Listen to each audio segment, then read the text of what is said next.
Bom dia, queridos irmãos, tudo tranquilo, tudo certo? E aí, como foi a comemoração do Dia das Mães? Tudo na graça e na paz do Senhor, com muita alegria, responsabilidade, tomando todos os cuidados de biossegurança para ninguém ser contaminado? Então tá certo, tá tranquilo. É muito difícil nesses dias celebrar alguma coisa, porque estamos em pandemia, nem podemos nos reunir, nem abraçar, dar aquele abraço gostoso na mãe, na avó, na tia. Por segurança, por amor a elas, a gente tem que ser mais contido. E é difícil passar por isso, viver esse tempo, né? E não é só o Brasil, o mundo todo está assim, é muito complicado. E às vezes parece que nós estamos sós, apesar de ser o mundo todo, parece que estamos sós. Mas veja bem, na Bíblia teve um período em que o povo se sentiu abandonado, esquecido, se sentiu como ossos secos. Isso está em Ezequiel, capítulo 37, a partir do verso 1. A mão do Senhor veio sobre mim e o Espírito do Senhor me levou a um vale cheio de ossos. Ele me conduziu por entre os ossos que cobriam o fundo do vale, espalhados por toda a parte, completamente secos. Então ele me perguntou: Filho do homem, acaso estes ossos podem voltar a viver? Respondi: Ó Senhor soberano, tu o sabes. Então ele me disse: profetize a esses ossos e diga: ossos secos, ouçam a palavra do Senhor. Assim diz o Senhor soberano: soprarei meu espírito e os trarei de volta à vida. Porei carne e músculo em vocês e os cobrirei com pele. Darei fôlego a vocês e voltarão à vida. Então saberão que eu sou o Senhor. Assim anunciei essa mensagem, como ele havia ordenado. De repente, enquanto eu profetizava, ouviu-se em todo o vale o barulho de ossos batendo uns contra os outros, e os ossos de cada corpo estavam se juntando. Então, enquanto eu observava, músculos e carne se formavam sobre os ossos. Em seguida, a pele se formou para cobrir os corpos, mas ainda não respiravam. Então ele me disse: Filho do homem, profetize aos ventos, anuncie-lhes uma mensagem e diga: assim diz o Senhor soberano, ó fôlego, venha dos quatro ventos, sopre nesses corpos mortos para que voltem a viver. Anunciei a mensagem como ele havia ordenado, e o Espírito entrou nos corpos. Todos eles voltaram à vida e se levantaram e formaram um grande exército. Então ele me disse: Filho do homem, esses corpos representam todo o povo de Israel. Eles dizem: tornamo-nos velhos e secos, não há mais esperança. Nossa nação acabou. Portanto, profetize para eles e diga: assim diz o Senhor soberano: ó meu povo, eu abrirei as sepulturas do exílio e os farei sair dela.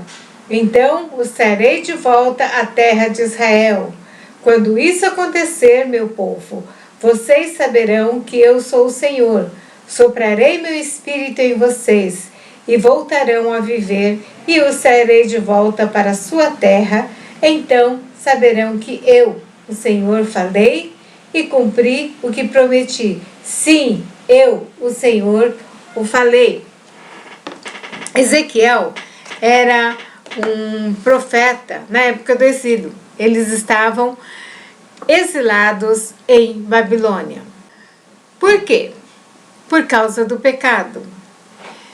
Durante muitos anos, os profetas falavam para o povo de Israel: arrependam-se dos seus pecados, voltem para os caminhos do Senhor, pare de adorar outros deuses, pare de adorar ídolos, parem com essa vida de pecado. O que eles faziam? continuavam adorando outros deuses, continuavam na vida de pecado, e tudo isso foi demorando, e talvez eles não acreditassem mais que as promessas seriam cumpridas, que as coisas que teriam cumprimento, tudo isso. Nós temos uma certa dificuldade em entender e às vezes acreditar quando as coisas começam a demorar muito. Talvez lá no princípio, quando os primeiros profetas falaram, algumas pessoas até se arrependeram, mas a maioria do povo não, eles não acreditavam muito. A gente fala, Jesus vai voltar, e muita gente, não voltou até agora, não vai voltar mais. Ih, não vai ser nessa época não, vai voltar, né, na época dos meus tataranetos. E não vive uma vida digna de temor ao Senhor, porque não acredita nessa volta. Na verdade, a gente tem que viver uma vida digna e que agrada ao Senhor, porque agrada o Senhor o tempo todo, todos os dias da nossa vida. As pessoas, elas têm essa dificuldade de crer que o pior pode acontecer. Porque as pessoas vão nas baladas, porque as pessoas vão em festa, não usam máscara, não cuidam, porque acham que são invulneráveis. Elas não vão pegar Covid, então aí piora a situação. Aí a pandemia fica no caos que está agora, porque algumas pessoas simplesmente não acreditam que elas vão adoecer. Elas são invulneráveis, não pegarão doenças. E talvez seja quase o mesmo sentimento que o povo de Israel estava tendo, o povo de Judá estava tendo naquele momento. Profecia, profecia, mas não cumpre, então vamos viver a nossa vida de pecado, o coração endurecido, e chegou um tempo que a profecia se cumpriu. O rei da Babilônia mandou invadir Israel, Judá, e destruir completamente a identidade deles. O povo de Israel saiu, foi levado cativo, espalhado por vários lugares. O povo de Judá foi levado para a Babilônia, a elite, os gênios, os ricos, foi levado para a Babilônia e foi um povo escravizado. E é esse momento que Ezequiel está retratando. É esse momento em que Ezequiel vive e Deus fala com ele. E passaram tempo, né? Passou um tempo, eu não sei quanto tempo, mas o povo começou a se tocar. Quando as coisas estão muito difíceis, até hoje para muita gente, quando as coisas estão difíceis, elas lembram de Deus e começam a clamar. Quando está tudo bem, esquece de Deus, desvia do caminho de Deus, não quer saber, quer viver a vida porque a vida está boa. Mas quando vem enfermidade, vem morte, dificuldade financeira, vem sofrimento, as pessoas clamam a Deus. Foi isso que aconteceu com o povo de Judá. Eles começaram a clamar a Deus e pedir perdão. Só que esse tempo de restauração estava demorando. A profecia, lá em Daniel, fala de 70 anos de cativeiro por causa da dureza e do pecado, da dureza de coração e do pecado do povo. 70 anos. Quando eles começaram a clamar, eu não sei. Mas demorou para a profecia ser cumprida totalmente. E o povo começou a se sentir desanimado, começou a se sentir sem vida, sem vigor, esquecidos por Deus, como um vale de ossos secos. Era exatamente esse sentimento do povo de Judá. Às vezes a gente sente que a nossa vida está árida, né? Nossa, tá um deserto, parece que as bênçãos não chegam, parece que as coisas não dão certo, parece que Deus está distante. Tem alguns desertos que a gente passa por causa de pecado. Aí tem que arrepender, pedir perdão e voltar para os caminhos de Deus. 1 João 1,9 diz, se confessarmos nossos pecados, Ele é fiel e justo para perdoar os pecados, nos purificar de toda injustiça. Então, versículo que eu sempre falo, então, eles você pode confessar o seu pecado e ser perdoado. Tem deserto que Deus permite, não por causa de pecado, mas para que a gente possa afinar nossa sintonia com Deus, para que a gente possa ter uma comunhão mais íntima, para que a gente possa amadurecer no Senhor. Então, Ele permite. Jesus foi para o deserto a comunhão com o Pai, para ter comunhão com o Pai, para ficar no deserto. Foi tentado por Satanás, tudo com permissão de Deus. Não havia pecado ali. E muitos desertos que a gente passa, é exatamente por isso. Talvez você esteja passando por um deserto assim e não entenda, né? Diz assim, por que Deus permite que eu passe por tudo isso? Deus tem controle de tudo, até da pandemia. Se Ele tem permitido, é porque Ele ainda tem coisas para nos ensinar. E nós devemos buscar e clamar mais a Deus. Aqui, o povo de Judá estava clamando a Deus.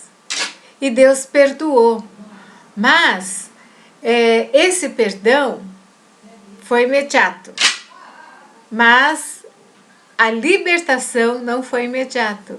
Por isso, eles ficam desanimados. Então, Deus dá essa visão para Ezequiel, para que ele possa reanimar o povo, para que o povo saiba que Deus ouviu a oração deles, os pecados foram perdoados e que um dia eles voltariam para Jerusalém. Esse era o sonho do povo, era isso que eles queriam, voltar para a terra deles. E depois de 70 anos, eles começam a voltar. Primeiro quem voltou foi Esdras, com um grupo de pessoas. Ele foi para restaurar o templo de Jerusalém. A cidade destruída, tinha várias pessoas morando lá, mas a cidade estava destruída, os muros destruídos, sem proteção nenhuma, mas eles dão prioridade, Esdras dá prioridade para restaurar o templo de Jerusalém, local de adoração a Deus. Não foi esse o grande pecado deles, não adorar a Deus? Então eles buscam a reconstrução do templo como sinal de arrependimento e volta à adoração a Deus. Mais tarde, Neemias volta também com um grupo, todos com a permissão do rei, eles não fogem, voltam com um grupo para reconstruir a muralha de Jerusalém, os muros de Jerusalém. E ele começa a reconstruir esse muro e o povo depois volta, assim cumprindo a profecia de que eles voltariam para Jerusalém. São 70 anos de cativeiro, mas eles voltaram. Provavelmente, quando você olha a pandemia, mais de um ano e meio, projeção para 2 anos, os pessimistas, 3 anos. Então, talvez você sinta no Vale de Ossos Secos. Mas a promessa é para você e para mim também, hoje, que Deus tem o controle de todas as coisas, Ele é soberano. E Ele, a mão dEle, não está encolhida que Ele não possa te atender. Os olhos deles estão fechados, os ouvidos não estão fechados. Ele ouve, Ele vê a sua situação, ouve a sua oração. O que impede Deus agir na nossa vida? O pecado. Mas como eu já falei, se confessarmos nossos pecados, Jesus perdoa e purifica os nossos pecados. E nós voltamos à comunhão com Deus. Mas, se não for esse o seu caso, a promessa também é para você que Deus está no controle de todas as coisas. Ainda que você se sinta no vale de ossos secos, sinta como um osso seco que não tem vida, não serve para nada, o que Deus está falando para você? A pandemia vai acabar. Vai ter controle, seja por vacina, por outros meios, mas vai ter controle. Mas a sua vida pode ser bênção, pode frutificar nesse momento. O deserto pode florescer se você estiver em comunhão com Deus, confiar em Deus. É a nossa única esperança, não existe outra. Deus está com você, Ele te ama com amor eterno. Por isso, com benignidade, Ele te atrai para Ele. Não resista. Deixe Deus cuidar de você. Deixe Deus cuidar da sua família. Confie nele. Entrega o teu caminho ao Senhor. E aí o mais Ele fará. Confie nele. Nesse momento. E, como eu já falei, a alegria do Senhor será a sua força. Não uma alegria momentânea, não uma alegria ocasional, mas a alegria que vem do Senhor. Porque é a certeza de que você é amado, você é cuidado, você é especial. Por isso, aproveite a pandemia, que a vida está mais devagar, leia a Bíblia. Leia a Bíblia todos os dias, ore ao Senhor todos os dias. Não como uma obrigação, mas porque você ama o Senhor, porque você quer conhecer o Senhor, porque você quer desenvolver uma comunhão mais íntima com Ele, porque você confia nele. E assim, Ele fará grandes maravilhas na tua vida e através da tua vida. Amém? Deus abençoe a todos, tenham um bom domingo, uma boa semana, cuide-se, tome todas as medidas de biossegurança, vacine-se se chegou a sua vez, seja vacinado, tá? Não esqueça, não deixe de ser vacinado. É a tua vez? Então tome a vacina. Deus abençoe a todos e que Ele derrame da graça e da paz de Deus na tua vida. Vamos orar? Pai, eu sei que nós estamos num tempo de pandemia e é difícil às vezes a nossa esperança ser renovada. E talvez alguns se sintam como no vale de ossos secos. Mas que nesse momento o Senhor possa restaurar a vida de cada irmão, o Senhor possa renovar as forças, fortalecer espiritualmente, que o Teu Espírito Santo esteja ministrando o coração de cada um dos irmãos nesta manhã. E que o Senhor possa derramar da Tua graça, renovar, curar aqueles que estão enfermos, curar, Senhor Deus, os entes queridos que estão passando por necessidades, estão enfermos. Abençoa, que o Senhor possa suprir cada uma das necessidades dos irmãos, que o Senhor derrame da sua graça e da tua paz, em nome de Jesus.